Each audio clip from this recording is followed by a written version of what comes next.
जो नौजवान बूढ़ों की बात सुनता है, मानता है और उनका आदर करता है, उसके हाथों से सदा सुंदर कांड होते हैं प्यारे। इसलिए सुंदर कांड यदि करना है तो वृद्धों का सम्मान करना सीखो, बूढ़ों की बात मानो। आज ऐसा नहीं सोचना चाहिए कि नौजवान तो सक्षम है, सक्षम व्यक्ति क्या नहीं कर सकता, बूढ़े की जरूरत नहीं है। नहीं नहीं नहीं, बुढ़ापा और जवानी दोनों को एक दूसरे का पूरक बनना चाहिए। मैं उदाहरण दे रहा हूं। एक गांव में आग लगी, सुनना जरा इस उदाहरण को। एक गांव में आग लगी, पूरे गांव में आग फैल गई। अब आग लगी तो सब भागे, क्यों, कौन रहेगा। अब दो व्यक्ति नहीं भाग पा रहे थे, एक लंगड़ा एक अंधा। क्योंकि लंगड़ा चल नहीं पा रहा, अंधे को दिखाई नहीं दे रहा है। पूरे गांव के लोग कह रहे भागो भागो, आग आग आग, भागो भागो, आग आग आग, सब। अब दो बैठे, एक लंगड़ा बैठा है, एक अंधा बैठा है। अब अंधा कहता है भैया तुम कौन हो, तुम भी अंधे हो क्या। कहे हम अंधे नहीं हैं, हम लंगड़े हैं,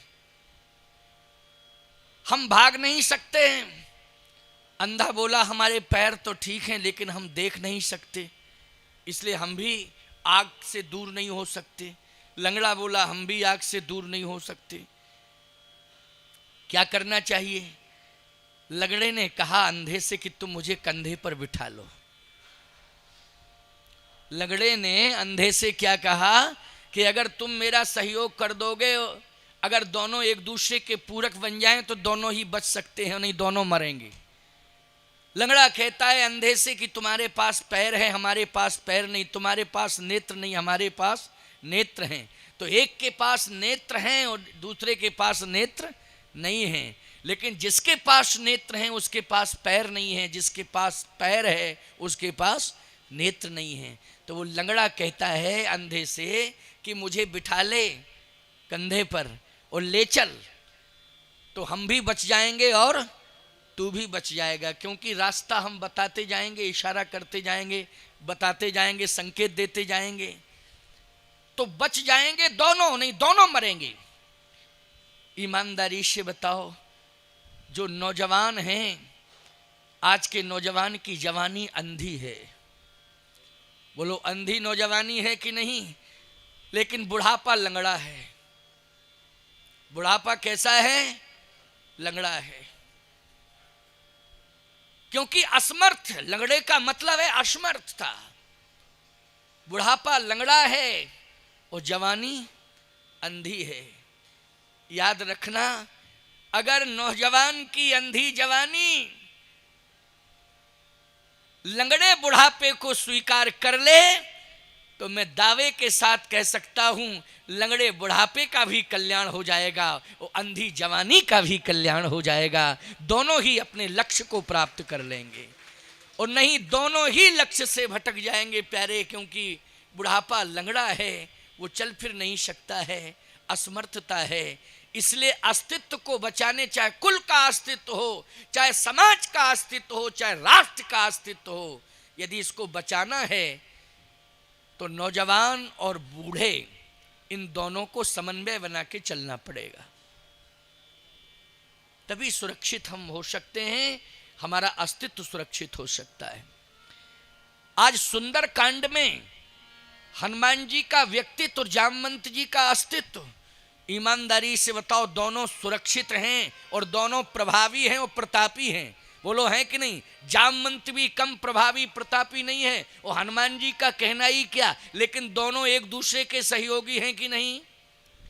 जामवंत हनुमान जी के सहयोगी हैं, हनुमान जी जामवंत के सहयोगी हैं।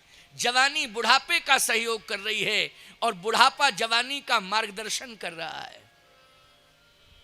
यही निर्णय, यही सुंदरकांड की सार्थकता है। सुंदरकांड की ये सार्थकता है। इसलिए जामवंत के बचन सुहाए, और सुन हनुमंत हृदय अति भाए। लेकिन इसमें सुहाय और भाय, तो ये सुहाय क्या है और ये भाय क्या है? प्यारे, जो सुहाय है ये जरूरी नहीं कि वो भाय, और जो भाय है ये जरूरी नहीं वो सुहाय। जामवंत जी जितना बोले वो सब सुंदर ही बोले सुंदरकांड में, इसलिए सुहाय। लेकिन हनुमान जी को क्या जितना जामवंत जी बोले हैं सब सुहाए, सब भाए? कहे नहीं, जामवंत जी बोले तो हैं सुहाए, लेकिन हनुमान जी को सब नहीं भाए। तो भाई और सुहाय में क्या अंतर है? जैसे सुहाय, हमें कोई चीज सुंदर लग रही है, कोई चीज सुंदर लग रही है तो सुंदर लगना अच्छी बात है, लेकिन भा जाए ये अलग बात है। जैसे रसगुल्ला बड़ा सुंदर है, जलेबी उसके बगल में रखी और बढ़िया सुंदर लग रही है, नारंगी कलर की जलेबी है। आहा, जलेबी के बगल में लड्डू, क्या बात है साहब, वो भी बहुत ही सुंदर लग रहा है। अरे तो जब सुंदर रसगुल्ला, लड्डू, जलेबी लग रहा तो खाते क्यों नहीं हो? बोले सुहाए तो है लेकिन भाई नहीं है क्योंकि डायबिटीज है। क्यों भाई? सुहाए तो है लेकिन भाई नहीं है क्योंकि डायबिटीज है, इसलिए भाई नहीं, सुहाए। प्यारे, जामवंत जी के सुंदरकांड में कौन से वचन सुहाए हैं, कौन से वचन भाए? और घटना यही रामेश्वरम समुद्र के किनारे की है। कहाँ की है? यहीं की घटना है जहाँ हम लोग बैठ के कथा सुन रहे हैं। समुद्र के किनारे सभी बानर बैठे हैं। किष्किंधा कांड का अंतिम दोहा इस बात का साक्षी है। गीता प्रेस गोरखपुर से जो अलग से सुंदर कांड की प्रति निकली है, उसमें किष्किंधा कांड के अंतिम दोहे का उल्लेख सर्वप्रथम दिया गया है। क्यों भाई, दिया कि नहीं दिया? कहा है ऋक्षुपति सुन हनुमाना, का चुप साध रहे हो बलवाना। तो गीता प्रेस गोरखपुर ने जो सुंदर कांड की प्रति निकाली, स्पेशल प्रति, उसमें किष्किंधा कांड का अंतिम दोहा पहले दिखा। और हम लोग जब उस प्रति के आधार पर सुंदर कांड पढ़ते हैं तो पहले किष्किंधा कांड का अंतिम दोहा पढ़ना ही पड़ता है, शुरुआत करते हैं, फिर बाद में जामवंत के वचन सुहाए। तो देखिए आप, किष्किंधा कांड में ये वर्णन आता है कि समुद्र के किनारे सभी वानर बैठे हुए हैं। समुद्र के किनारे बिल्कुल यही स्थल है, और कोई स्थल नहीं दूसरा, यही है। इसी समुद्र के किनारे बैठे। अब ये भवन अवन बन गए, दुनिया का विस्तार पहले थोड़ी था। पहले तो रेत ही रेत मैदानी भाग था, समुद्र लहलहा रहा था और सब बानर भालू बैठे थे। अब बैठे हैं, विचार कर रहे हैं। क्या विचार कर रहे हैं? समुद्र पार करना है, समुद्र पार करना है। कौन करे समुद्र पार? समुद्र पार करे कौन? कहे भाई सबसे पूछो कि कौन जा सकता है। बोले कितने योजन का समुद्र है?